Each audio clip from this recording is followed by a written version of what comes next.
हम लोग कल क्लास में पढ़े थे वास्तविक प्रतिबिंब और काल्पनिक प्रतिबिंब। वास्तविक प्रतिबिंब में हम आपको बताए थे कि वास्तविक प्रतिबिंब किरणों के वास्तविक कटान से बनता है, जबकि काल्पनिक प्रतिबिंब किरणों के काल्पनिक कटान से बनता है। अब आइए हम लोग इसके विशेषता के बारे में जानें। इसका गुण क्या होता है वास्तविक प्रतिबिंब और काल्पनिक प्रतिबिंब का।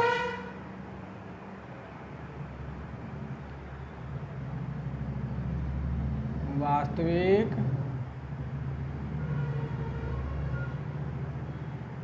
प्रतिबिंब के गुण या इसको हम बोल सकते हैं विशेषता।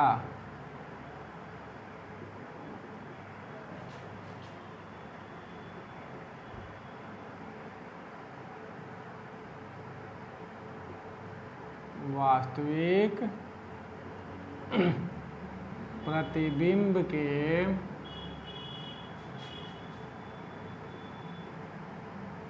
निम्नलिखित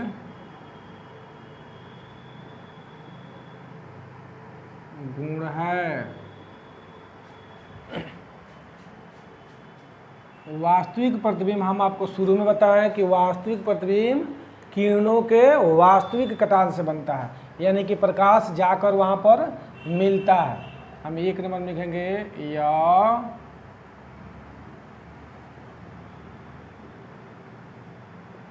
किरणों के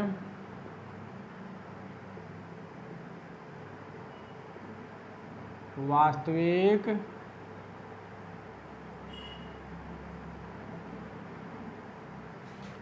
कटान से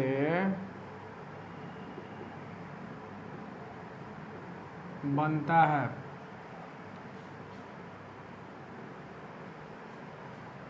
नंबर 2, या वस्तु की अपेक्षा हमेशा उल्टा बनता है। नंबर 3, या हमेशा दर्पण के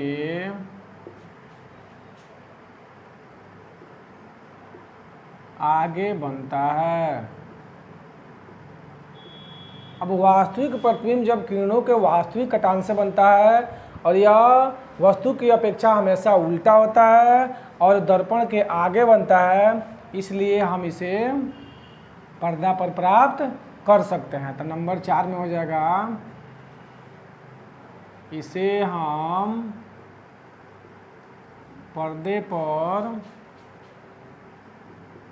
प्राप्त कर सकते हैं। नंबर 5 होगा, यह सभी दर्पणों में नहीं बनता है। तो इसके लिए यह बनता किस दर्पण में है, तो उसको हम लिखेंगे यह अवतल दर्पण में बनता है। जो हम लोग आगे पढ़ेंगे कि आखिर अवतल दर्पण में वास्तविक प्रतिबिंब बनता कैसे है, तो उसको अगले क्लास में हम लोग समझ लेंगे। दूसरा इसका होता है वास्तविक प्रतिबिंब के बाद अब हम लोग को पढ़ना है काल्पनिक प्रतिबिंब की विशेषता या गुण। तो वास्तविक प्रतिबिंब का हो गया, अब को हम लोग को लिखना है काल्पनिक प्रतिबिंब। काल्पनिक प्रतिबिंब के गुण या विशेषता।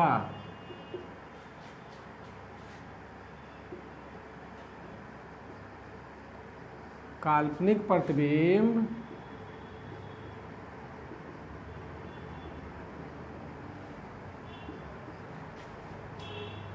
के गुण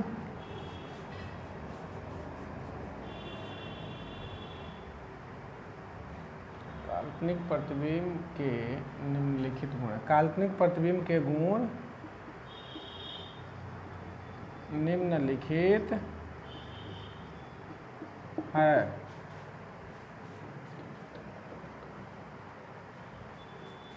नंबर 1 आपका हो जाएगा, यहाँ पर लिखे हैं यह किरणों के वास्तविक कटान से बनता है। इसका उल्टा हो जाता है, इसमें लिखेंगे हम यह किरणों के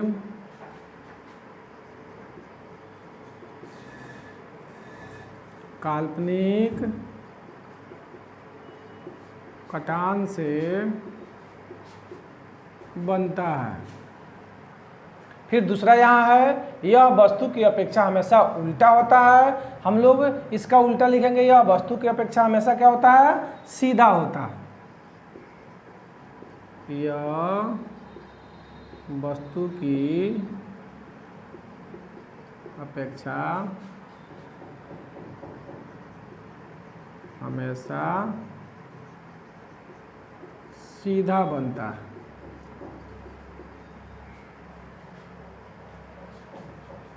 नंबर 3, इसमें लिखा गया है यह हमेशा दर्पण के आगे बनता है, तो इसका उल्टा क्या हो जाएगा, यह हमेशा दर्पण के पीछे बनता है। ध्यान रखिएगा, इस बात को आपको रटना नहीं है, 1 से 2 बार समझिएगा। दोनों एक दूसरा का अपोजिट है, एक तो समझ लीजिएगा, दूसरा आप आराम से समझ सकते हैं या लिख सकते हैं या किसी को बता सकते हैं। तो यह दर्पण के हमेशा पीछे बनता है, यह दर्पण के हमेशा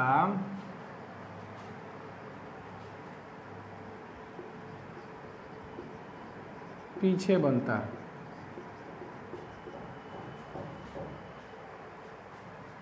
नंबर 4 आपका हो जाएगा, इसे पर्दे पर प्राप्त नहीं किया जा सकता है। इसे हम पर्दे पर प्राप्त नहीं कर सकते हैं। यहाँ लिखे हैं यह अवतल दर्पण में प्राप्त होता है। वास्तविक प्रतिबिंब हमेशा अवतल दर्पण में बनता है, लेकिन यहाँ एक तो पॉइंट है आपका कि काल्पनिक प्रतिबिंब जो होता है सभी दर्पणों में बनता है। तो हम इसके लिए लिखेंगे यह सभी दर्पणों में बनता है।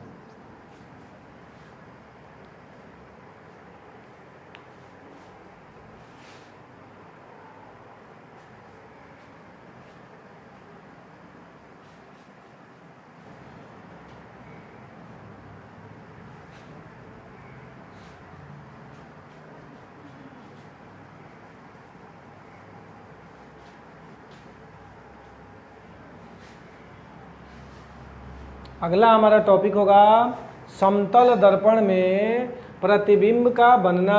अब हम लोग समझेंगे कि समतल दर्पण में प्रतिबिंब कैसे बनता है।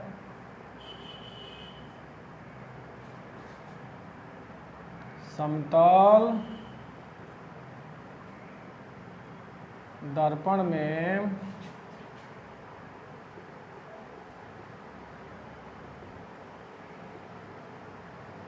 प्रतिबिंब का बनना।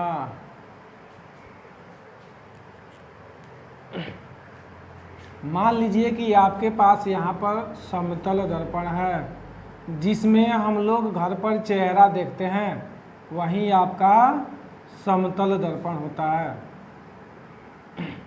इसका नाम हम यहाँ पर दे दे M और M'। मान लीजिए कि कोई वस्तु आपका यहाँ पर है,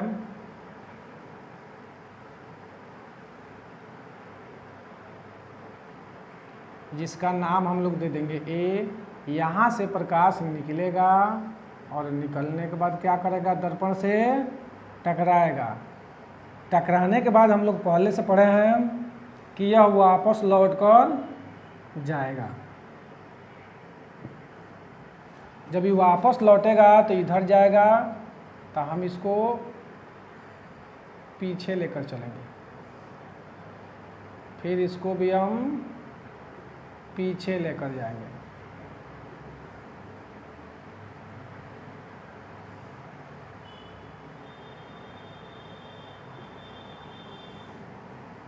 आपका यहाँ से प्रकाश निकला तो आप तीर आगे की तरफ, यहाँ घूम कर चला गया तो क्या देंगे, पीछे की तरफ। अब समझिए यहाँ वस्तु ए था, इसका प्रतिबिंब यहीं पर बनेगा ए डैश, इसका नाम हो गया वस्तु, ये आपका हो गया प्रतिबिंब। हम लोग पहले पढ़े हैं कि जब भी वस्तु से प्रकाश निकलता है और प्रकाश निकलने के बाद दर्पण से परावर्तित होता है, जब परावर्तित होता है तो वह नियमित रूप से परावर्तित होता है। नियमित रूप से मतलब कि जितना निकला उसी हिसाब से ही परिवर्तन के बाद बाहर जाएगा। जब प्रकाश इधर चला गया तो हमारा तो प्रतिबिंब बनेगा नहीं, तो हम कल्पना करते हैं कि हो ना हो अगर ये प्रकाश बाहर गया तो इसको हम पीछे लेके जाए तो कहीं मिल जाए। जब हम इसको पीछे लेके चलते हैं तो ये कहाँ मिलता है, ए डैश पर। इस प्रकार का जो प्रतिबिंब बनता है वही आपका काल्पनिक प्रतिबिंब होता है। और याद रखिएगा कि समतल दर्पण में हमेशा क्या प्रतिबिंब बनता है, काल्पनिक। अब देखिए यहाँ पर वस्तु दर्पण से आगे है, प्रतिबिंब कहाँ बन गया, दर्पण से पीछे। इसका पॉइंट नंबर 2 भी हो जाएगा कि समतल दर्पण में हमेशा प्रतिबिंब कहाँ बनता है, पीछे बनता है।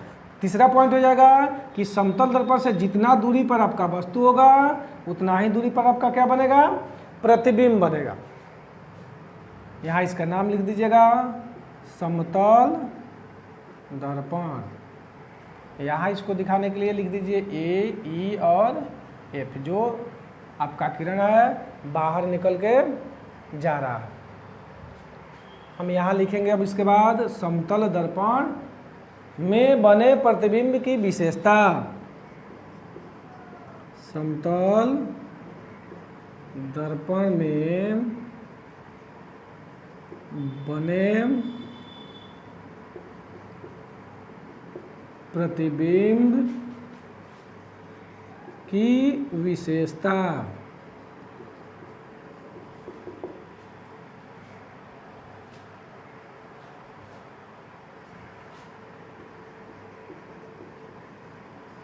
समतल दर्पण में बने प्रतिबिंब की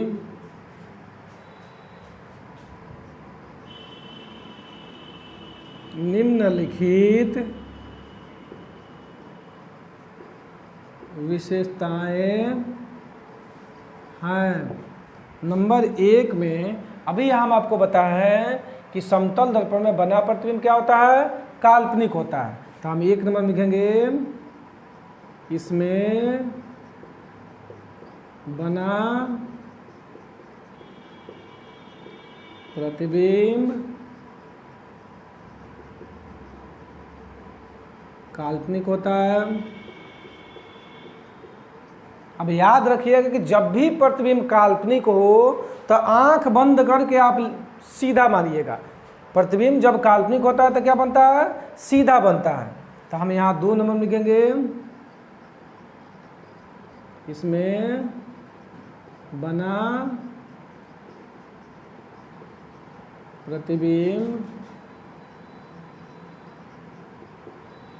सीधा होता है। तीसरा नंबर पॉइंट हो जाएगा, अभी आपको बताए थे इसके पहले काल्पनिक प्रतिबिंब के गुण में कि जब काल्पनिक प्रतिबिंब होगा तो वह सीधा होगा, और काल्पनिक प्रतिबिंब जब होगा तो हमेशा दर्पण के कहाँ बनेगा, पीछे बनेगा। इस 3 पॉइंट को हमेशा आप याद रखिएगा कि काल्पनिक होगा तो सीधा होगा और दर्पण के हमेशा पीछे बनेगा। यह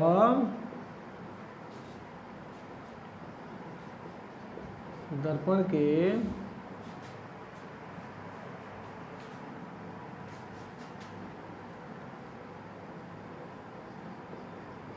इसमें प्रतिबिंब दर्पण के पीछे बनता है।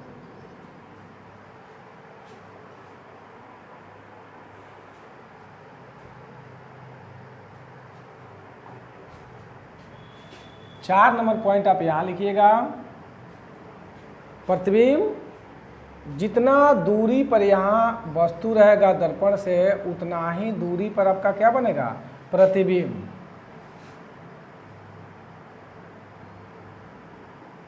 वस्तु दर्पण से जितना आगे होगा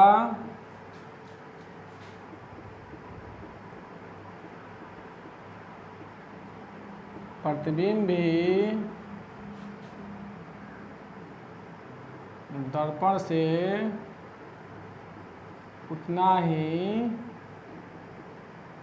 पीछे बनेगा। नंबर 5 हो जाता है आपका कि जितना बड़ा वस्तु होता है उतना ही बड़ा उसका क्या बनता है, प्रतिबिंब बनता है। यानी कि वस्तु का आकार प्रतिबिंब के आकार के बराबर होता है। इसमें बने प्रतिबिंब का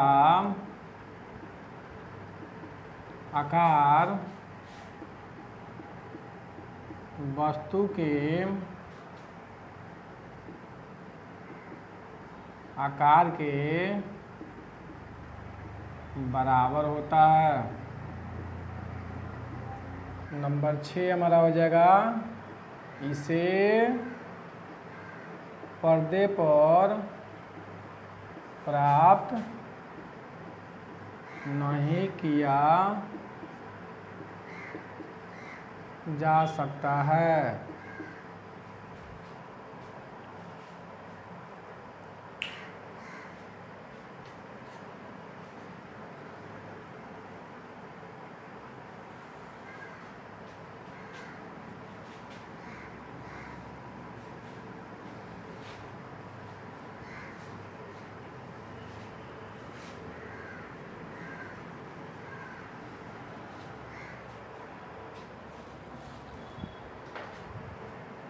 आगे हम लोग को पढ़ना है समतल दर्पण का उपयोग।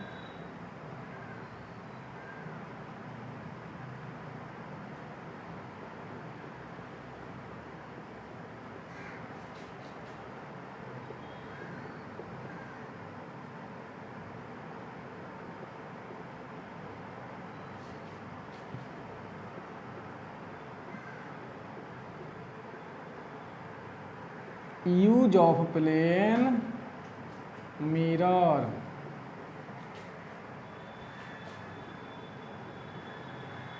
इसका उपयोग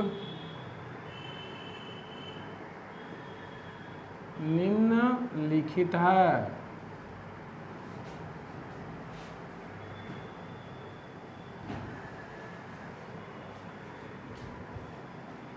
नंबर 1 में होगा, हर कोई अपने घर पर हम लोग जिस दर्पण में चेहरा देखते हैं वहीं आपका समतल दर्पण होता है।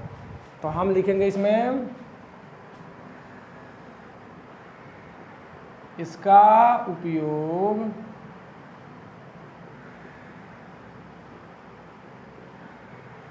खुद का चेहरा देखने में। नंबर 2 आपका हो जाएगा,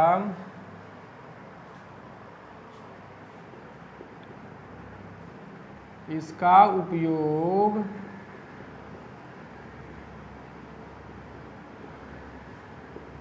दुकानों में किया जाता है। जैसे में आप लिख सकते हैं ज्वेलरी शॉप। इसका उपयोग बाथरूम, ड्रेसिंग रूम आदि में किया जाता है। नंबर 4 आ जाएगा, इसका उपयोग व्यस्त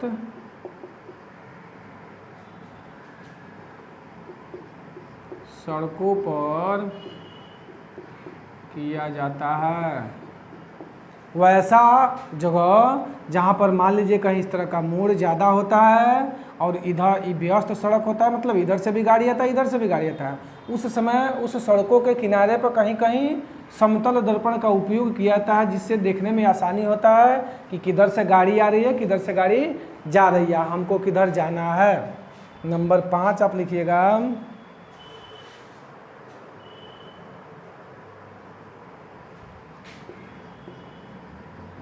इसका उपयोग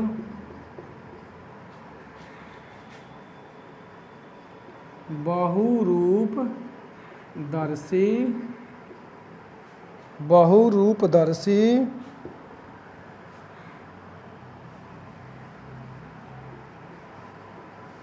परिदर्शी में किया जाता है।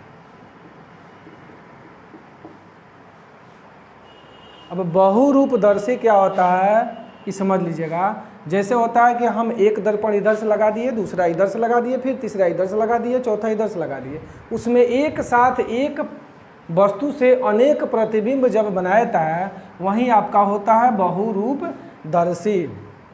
ये हुआ आपका समतल दर्पण का उपयोग। इसके बाद हम लोग को पढ़ना है अब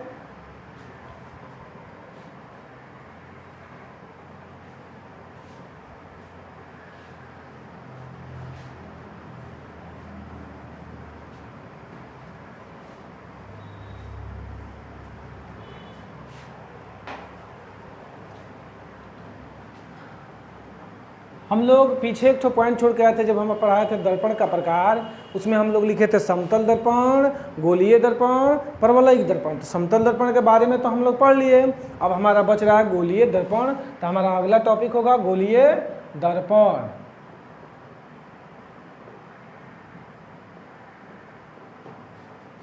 गोलीय दर्पण स्फेरिकल मिरर।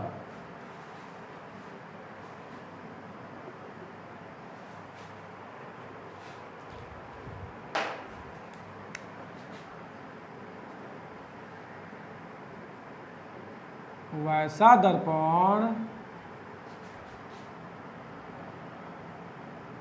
जिसका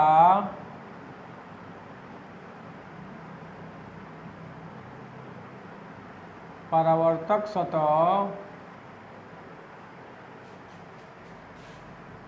किसी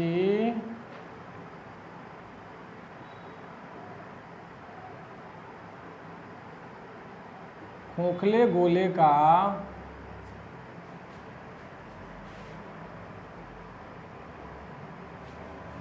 वैसा दर्पण जिसका परावर्तक सतह किसी खोखले गोले का एक भाग हो, उसे गोलीय दर्पण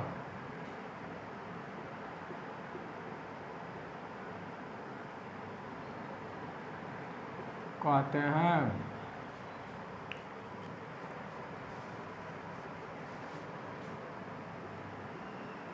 यह दो प्रकार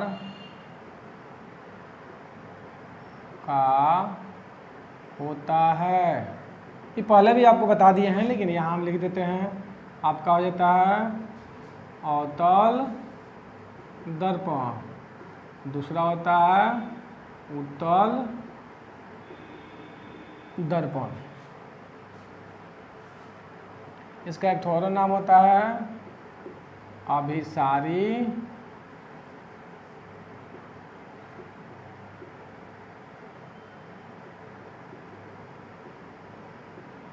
दर्पण। इसका नाम होता है अपसारी दर्पण।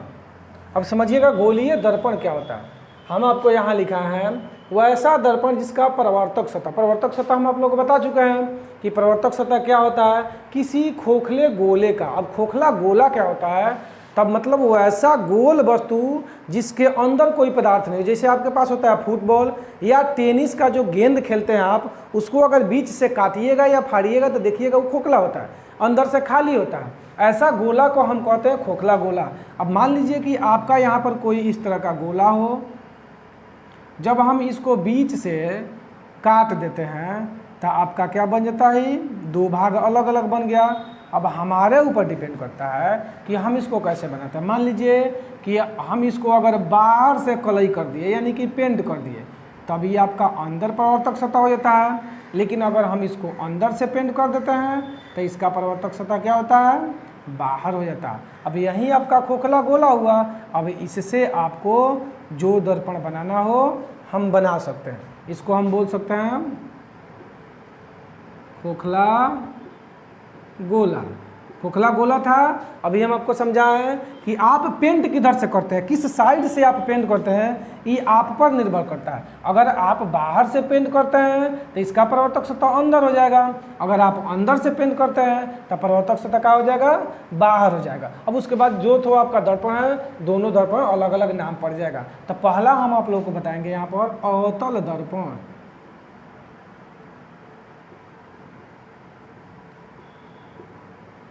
Concave mirror. देखिए एकदम आसान होता है। इसका नाम दिए है अवतल, यानी कि आप इसको समझिए तो हम आगे समझा रहे हैं। आप देखिएगा यहाँ पर इसका नाम पड़ता है अवतल। अगर हम दो भाग में बांटे तो इसका होता है अव और प्लस का हो जाता है तल, यानी कि अ का मतलब हो गया आपका धंसा हुआ और तल आप समझते हैं सतह, यानी कि वैसा सतह जो धंसा हुआ हो वहीं आपका अवतल दर्पण होता है। या सीधा समझिए, आप जब कहते हैं अवतल तो आपका ओठ अंदर की तरफ खींच के जाता है, यानी कि समझिए कि जिसका सतह अंदर की तरफ घुसा हो वो आपका अवतल दर्पण हो जाएगा।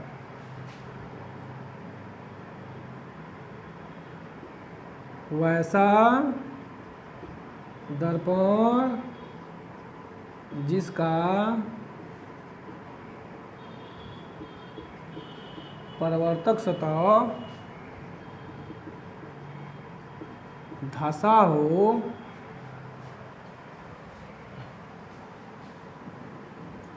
उसे अवतल दर्पण कहते हैं। अब आप पहचान के देखिए इसमें से किसका तल धंसा हुआ, परावर्तक सतह किसका धंसा हुआ, यह वाला हिस्सा है जिसका परावर्तक सतह अंदर की तरफ है, तो यही हमारा क्या हो जाएगा, अवतल दर्पण हो जाएगा। अब हम यहाँ बना सकते हैं इसको अलग करके, बाहर से इसको पेंट कीजिए। इसका नाम हो गया आपका परावर्तक सतह।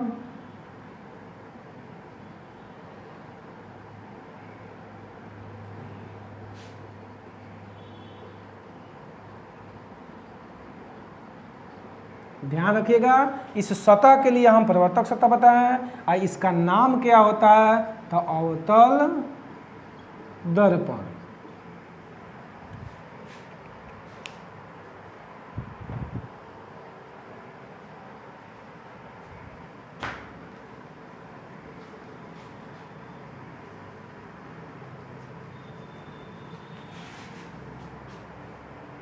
दूसरा इसमें क्या बताया है, उत्तल दर्पण। उत्तल दर्पण, कॉन्वेक्स मिरर। अब यहाँ इसका नाम देखिए, नाम कह रहा है उत्तल, यानी कि अगर हम इसको दो भाग में बांट दे, ऊ और प्लस क्या हो जाएगा, तल। ऊ का मतलब उठा हुआ और तल आप जानते हैं क्या होता है, सतह, यानी कि वैसा सतह जो उठा हुआ हो उसको हम उत्तल दर्पण बोलेंगे। अब उठा हुआ या आप पढ़कर भी जब कहते हैं उत्तल, तब आपका ओंठ देखिए बाहर की तरफ जा रहा है, इसका मतलब कि आपका जो भी सतह होगा उसका परावर्तक सतह बाहर जाएगा। तो हम यहाँ लिखेंगे उत्तल दर्पण में वैसा दर्पण जिसका परावर्तक सतह उठा हुआ हो उसे उत्तल दर्पण कहते हैं। अब इसमें से देखिए ये वाला आपका उत्तल दर्पण हो गया था, इसका सतह देखिए परावर्तक सतह बाहर है यानी कि उठा हुआ है, तो हम इसको यहाँ बना सकते हैं। इसका परावर्तक सतह ध्यान रखिएगा बाहर है, तो हमारा परावर्तक सतह, ये नाम क्या है, तो इस दर्पण का नाम है उत्तल दर्पण। अब आप लोग को पहचानने में आसानी होगी, कोई दिक्कत नहीं होना चाहिए। या एक बार हम आपको फिर बता दें, ध्यान रखिएगा नाम जब पढ़ना है नाम पर ध्यान देना। पहले आपका कह रहा है, इसके पहले वाला में था औ तल, जब आप कहते हैं औ तल तो याद रखना है कि औ का मतलब धंसा हुआ, तल का मतलब सतह, यानी कि आपका वैसा दर्पण जिसका सतह धंसा हो उसे हम अवतल दर्पण कहेंगे। दूसरा का कहता है उत्तल, यानी कि जिसका सतह उठा हुआ हो वो आपका क्या हो जाएगा, उत्तल दर्पण। अब आपको पहचानने में कोई दिक्कत नहीं होनी चाहिए।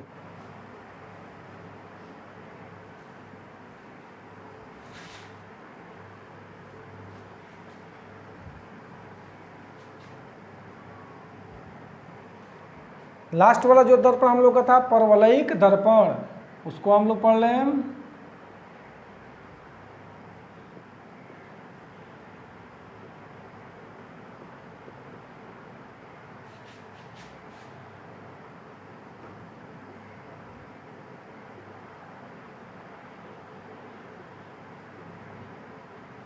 पैराबोलिक मिरर, इसमें देखिएगा क्या होता है, जैसे अभी हम आपको गोलीय दर्पण बनाए थे ना, गोलीय दर्पण का जो सतह होता है वह गोल होता है, लेकिन इसका जो सतह होता है वो गोल नहीं होता, थोड़ा सा तिरछा होता है, इसीलिए इसका नाम अलग रख दिया गया।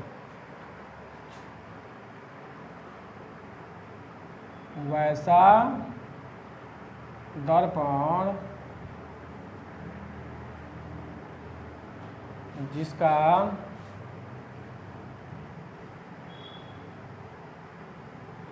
परावर्तक सतह पूर्णतः गोल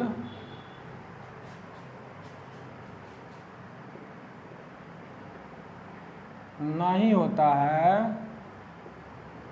उसे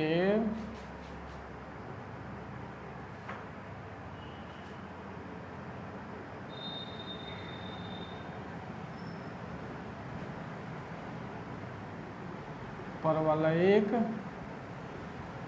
दर्पण कहते हैं।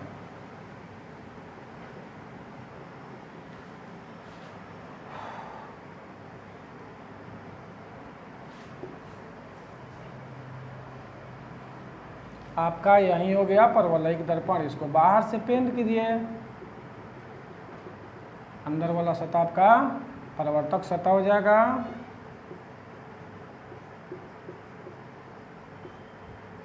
इस दर्पण का नाम हो जाएगा परवलयिक दर्पण।